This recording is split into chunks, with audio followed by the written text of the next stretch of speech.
105.9 Academy FM. The sound of Folkestone. Hi, this is Dave Sharp, and I'm joined in the studio by Alistair Upton, the Chief Executive of the Creative Foundation. Welcome to Academy FM. Thank you for having me. And we're here to talk about the Folkestone Book Festival, which starts Friday the 2nd, kicking off at 7:30pm with John Hegley, known for his work as a performance poet. So why did you choose John Hegley to open the festival? We had looked at the programme and we had some other things there, and I got a message in from the programmer going, what do you think about John Hegley to open? We'd booked him somewhere else in the week, and it was like, what do you think about him to open? And I felt absolutely right. I mean, it's a festival. A festival is about, grabbing people's attention and turning in this case, the town onto books and to the ideas of books. And he's not just a writer, he's a performer. So it's sort of a firework piece. You go in there, he's going to make you laugh, he's going to make you think about books, he's going to excite you, play a little bit of, music, he'll sing. And I think that's the way to start a festival, grab people's attention. Is there any theme to this particular book festival? No. The theme is books in Folkestone. We haven't come in and said this is the theme. What we thought about there's a long tradition of this festival. There's a new team at the Creative Foundation. I'm new. How do we want to do it? And we looked at it and we thought, the thing that's about Book Festival is it's 10 days in Folkestone. Folkestone should be all about books. So therefore we've programmed with a really wide agenda so that we've got something that should really grab everybody's attention. Send off, as you said, with John Hegley, end with a bit of a performance, a couple of those in the middle. We've got some famous people, we've got some local writers, we've got biography, history, science fiction, fact, cooking, growing food. So it's a wide range. But what we do is have a bit of history, and then it goes through to the present, and then we look into the future as well. So there is a sort of story within the 10 days. And I think it'll attract a lot of people.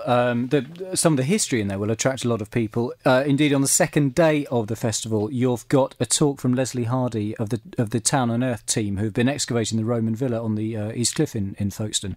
Now, this it's a bit unusual for a book festival, isn't it? Because this isn't based around a particular book. It's just them talking about what they've been doing in Folkestone.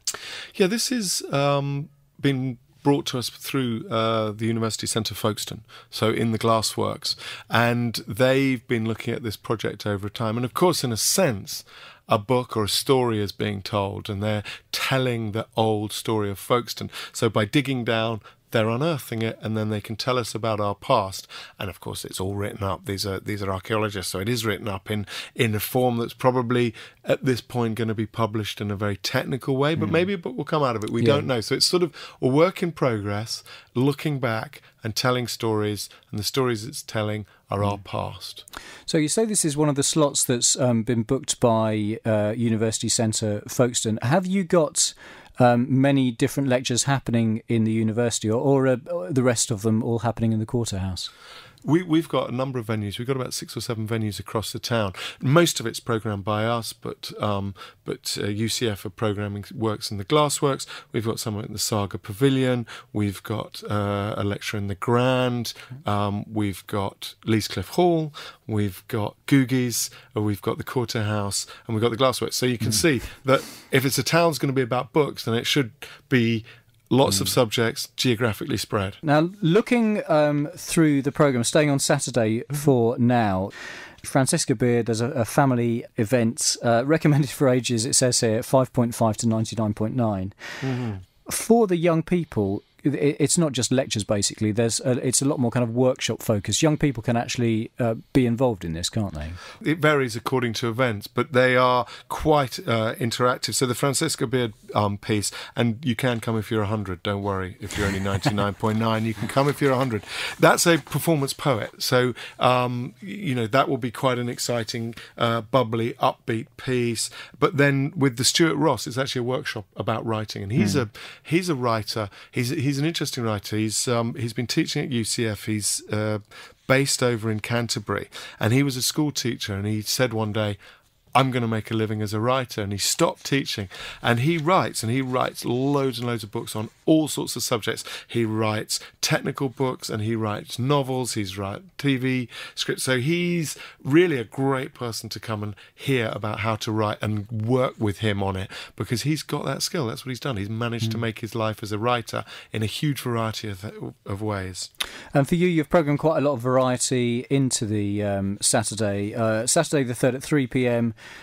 We've got The Lost Photographs of Captain Scott by author David Wilson, which is some photographs taken not of Captain Scott but by Captain Scott on his adventures in the Antarctic. The Captain Scott one of the things that intrigues me about that is that the book is Dr. David Wilson's, but he's the great nephew of the chief of the scientific staff and artist, and he died on Captain Scott's expedition to the South Pole in 1912. So there's a real family connection there. So he's actually edited and looked at these photographs and edited this, and will tell the story from a very personal point of view that his family was connected to the Scott mission. And for people who are interested in potentially coming to lectures like this, they're not literally someone standing up and talking. Quite often they're accompanied by slides and even videos in some cases, aren't they? It depends which ones, but the one on the photographs will certainly have pictures, some have videos, and of course there's always an interactive section in all of these where people get to ask questions, and that's an important thing. The thing about a book festival is it's got to be different from getting a book and reading it on your own. And I've been connected to book festivals for years. I mean, one of the things I love is listening to writers read, because you understand how they meant it to be seen. It can always be read another way, but when they read it, it really brings a life to it. So there's authors I've read and they're very serious writers, and when you hear them reading it, you find out they're funny, that actually there was this humour in there, and it was sort of dry, but when they bring it out, it's really, really funny. So coming to a book festival is about a different relationship to a book. So there's pictures, there's conversations, there's talk. You get to speak to the author, you get to hear their voice. Moving on through the Saturday schedule, a name known to a lot of people locally, Sandra Howard, of course the wife of ex-local MP Michael Howard. Now, she's had quite an interesting career. She was a fashion model in the 1960s. She went on to journalism, and now she writes novels. For a festival like this, do you think it's important to have a mixture of high-profile names and lesser-known authors? You've got to have a spread, and you've got to have local and national and international. That's my feeling. I mean, big names bring an audience, and they make people pick up a brochure, and then they start to read it. And so they want to look at that person because they know them, and then they think, God, that's a really interesting... I never knew there was a book about that. I've got to come along and listen to this. And if you get confidence in the programme, you then will take a chance on things that you'd never heard of before. So Sandra Howard obviously is locally well known, and I hope it'll bring an audience to the book festival who know her husband, think that's interesting, look at her as a character and think, well, she's had an interesting life. I'd like to know what she writes about. And and then you read the title and it's called Ex-Wives, so you've sort of got to come, haven't you, really? And maybe actually things like this, I suppose, they help people reevaluate the partners of well-known people, because she should be evaluated for what she's done, in this case writing novels, whereas a lot of people probably just know her as the ex-MP's wife. So it's going to raise awareness of what she's been doing, I suppose, since the 1960s when she was a fashion model. Yeah, I think that's a very good point, and over the years, I've worked with a number of politicians whose wives have done really interesting books or had a real interest. So Edna Healy was a great writer, and a very, very serious writer. And you see these people who you wouldn't normally come into contact with and realise there's a real depth there. And it makes you think differently about the politician as well. You realise that they're not sitting at home and they're the only power broker or the only intellect or the only person with an opinion in that house. Yeah. They have to go home and find somebody who's, I wouldn't dare to say it, but possibly brighter, possibly more interesting than they are, and that keeps them on their toes. Yeah, I'm sure. Yeah. Now, moving on to Sunday, one that caught my eye, Polish Crimes and Misdemeanors. Now, this is about a novel about a young Polish woman in the UK. Do you think this is particularly timely and relevant at the moment to Folkestone? Well, I think so. This is a novel by a Polish woman who has moved to England, and it's about a young Polish woman who is a drug dealer and is very forthright about the flaws and advantages of both her home in Poland, but also her new home in England. And we have a Polish community in Folkestone. We have other people who come to Folkestone from Eastern Europe, and we don't know their stories. I don't know a lot of people's stories, and I always want to know, where did you come from? What did you do? What are you doing? How does this work? Because then I can really have a different understanding and empathy with people. So I think this is a very timely piece of programming, which allows us to hear a Polish voice and a Polish person talk to us about Poland and England, and we will see ourselves, and it's through others that you know yourself. Okay, and moving on to some other names that people may know. James Wong off the telly, who you may be used to seeing on the TV, talking about growing food and gardening, and also Mary McCartney, first daughter of Sir Paul and Linda McCartney. Now, they're talking about food and gardening, aren't they? Yeah, they are. I'm interested in this one. I had an allotment myself for a number of years until I got my child, and then I sort of lost the time. I was going to say you lost the time. I lost the time that I loved growing vegetables. So I want to hear all about this, and I'm hoping to get back into it. So I've got moving to a house which might have a garden big enough for me to grow vegetables. Okay. So I'm going there as almost a how-to.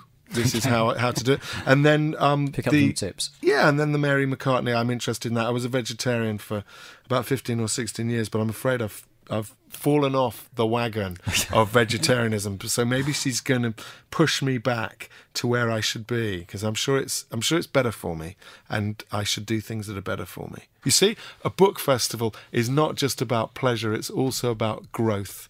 Physical in terms of vegetables, but also personal. Now, looking through the programme, another well-known name, Judy Finnegan. What's she been up to? Well, Judy's written her first novel. Okay. And this is her debut. It's coming out in 2012. And we're very excited about knowing what she's like as a writer. Richard and Judy have done more for promoting books in this country than anybody else has done in the last sort of decade. It's amazing what they've done. And I think she's extraordinarily brave to write a novel when she's promoted or not promoted so many other writers. Yeah. And I'm looking forward to seeing what she has to say and finding out about her book. I haven't read it. I haven't seen it. It's a ghost story. It's very atmospheric. It's based in Cornwall. And, we will find out what she's like when she's on the other side of the sofa. And now, for some of these, the bigger names especially, you're probably going to be selling out the Quarterhouse. Is this the sort of thing where people need to book tickets in advance? And if so, what do they do? Do they go to the website? Do they have to go into the Quarterhouse? How does it work? You don't have to go into the Quarterhouse. You can buy them online. You can phone up, or you can go in person. So whichever works for you. It's through the Quarterhouse, so that's where the tickets are on sale. But my advice is book now. Book often. You would say that. Yeah, I would. Okay, so that was the Sunday with Judy Finnegan and co. I'll just flick through a few of the things that are happening shortly after. On Monday the 6th, a little bit of history. Mark Morris talking about the Normans, and Mark Morris thinks that the Norman conquest was the most important event in our nation's past. Well, that's a bit of a statement. It is, and you and I discussed that before we went on air, and you were looking slightly incredulous about that. Well, I kind of felt slightly guilty when I was looking incredulous, because I was thinking, well, what other events were just as important? It's quite a big statement to make. It was the last time that we were invaded, and in terms of language and the whole ruling class of the country, things changed massively. So, yeah, why not? And I will let you do a little brief plug for something that's happening on Monday the 5th, the Friends of the Folkestone Book Festival quiz. Oh. Now, what are the Friends of the Folkestone Book Festival? Yeah, the Friends of the Book Festival are a group of people who set up themselves because they wanted to support the festival, and they're a brilliant group.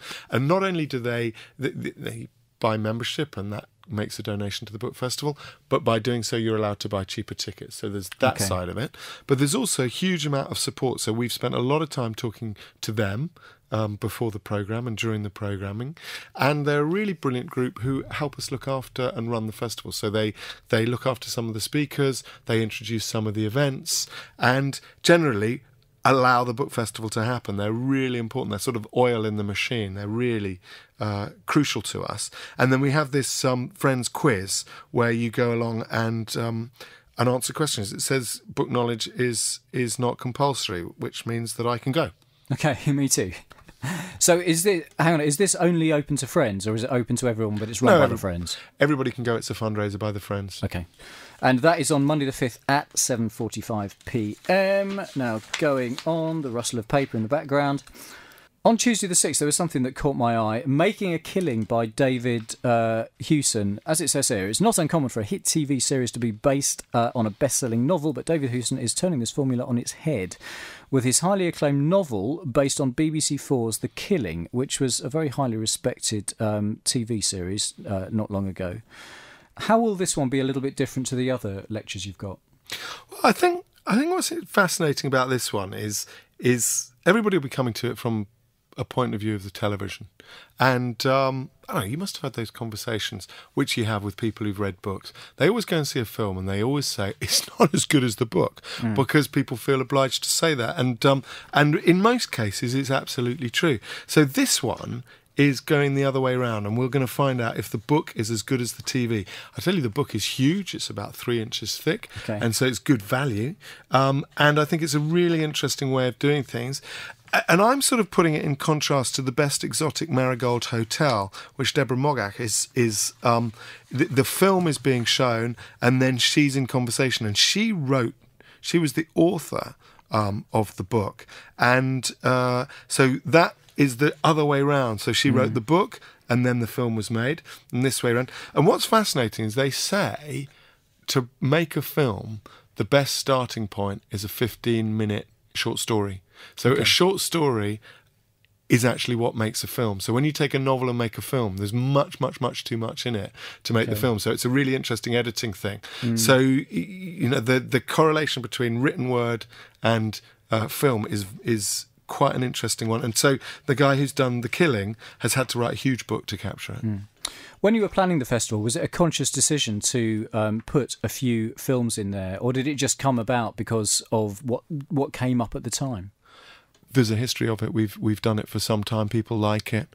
And I have a particular interest in translation adaptation, about how people go from one form to another, how people go from poetry to song, how people go from writing to film, and the connection between the two, because you can then see sort of the mechanics of the artwork or the creative mind. You can see the same thing in two different ways, and it reveals something to you that is quite different to just reading on its own. So we were talking there about The Best Exotic Marigold Hotel, which is being shown on Friday the 9th at 3pm. Also on Friday, another famous name, you might have to buy tickets in advance for this one, ex-Prime Minister John Major. What's he talking about? Wow, this is a huge coup, by the way. Yeah. He's only doing a few events, and we've got him here in Folkestone, which is brilliant. He's going to be over in the Saga Pavilion. He's written a book called My Old Man, and it's a history of the British Music Hall. His father was a performer on the British Music Hall, on the stage, and so was his mother. And it's a tale of that particular world, and put with an empathy that he has as a son to his parents, who were in the last days of the music hall. So they were performers working as it drifted and faded away as we got into television, and the idea of going to theatre just passed on. But what's particularly poignant is he's here in Folkestone, a seaside town, and music hall, while it was in the cities, was particularly attached to seaside, where people would come and see it. And I've not had the book yet, it's under wraps, but I have read a review of it, and it sounds amazing. It sounds like he really captured that life. And we see John Major completely differently now. I was going to say, he wasn't the most colourful politician, but if you actually read a little bit about his life, He left school at 16. He was 19 when his father died. He went into politics fairly early and ended up being Prime Minister. He's had an interesting life. He's got a lot to talk about, hasn't he? He's had a very, very interesting life. I mean, anybody who's been the Prime Minister's had an interesting life. But enough. Most people don't come from where he did. You know, and the music hall it's really interesting in the review about how the empathy or the understanding he had of the music hall world, which was a world of entertainers, of the half world of entertainers, drunkards, prostitutes, that those people who lived on the edge of society and made a living in the late hours rather than the daytime. And he really understands that and captures it in the book. And you wouldn't expect that of many prime ministers. No, very true. And it's kind of a bit of a star-studded evening, the Friday. You've also got Pam Ayres, well-known poet. She's not talking about a kind of volume of poetry or anything like that. It's actually her autobiography that she's talking about on Friday the 9th at 8 p.m. That's in the Quarterhouse. Now, moving on to Saturday, something that caught my eye because I've got two young kids and we are great fans of the books of Oliver Jeffers. Fantastic illustrations and lovely stories as well. And you've got one of these books featured, How to Catch a Star. Yeah, this is a theatre company called Blunderbuss presenting the story. And it's funny and a gentle retelling of it. If you know Oliver Jeffers, I mean, you can't help but be in love with Oliver Jeffers as a writer and his book. They're fantastic, and I think we got four of his books or something, which my son's now grown out of, but particularly enjoyed it. And so I'm really pleased to see that it's been adapted for the stage. It's got music, and so bring your kids. It'll be something there that sets them off on the path to loving and understanding books. And ending the book festival on Saturday the 10th in the evening, you've got some of the most thought-provoking talks scheduled. Well, this was the festival in the past has really had a lot of history in it, and we've got some history in there, but we wanted to look into the future because Folkestone's development is not just looking backwards and seeing if we can remake what was there. It's actually thinking the world has changed. That's why we are where we are. We had a history. The world's changed. Where do we go? And those are the big questions. Where are we going and what do we want to do? And books are all about storytelling, and we need to tell stories about our future in order to get there. So we've got Robert Skidelsky, a book called How Much Is Enough. Robert is a economist and politician, a political economist, and he was the biographer of John Maynard Keynes. He's an expert on Keynesian economics, and he will be looking at some of the writing that Keynes did, fascinating writing written in the 20s and 30s that predicted where we would be today. And one of the things it predicted was that by this time in life, in the world, we would only be working 18 to 20 hours a week, because we would be this well off. And what's interesting is Keynes got the numbers right. We are as well off as he said we were going to be. Right. And if we were this well off back when he wrote it in the 1930s, we would choose not to work that much. We have chosen to structure our lives very, very differently. It is not economically driven. It's driven by other things. We have higher unemployment. Sure. And fuller work for those in work. And he's asking the question, how much is enough? Because we think the only way forward is to grow the economy.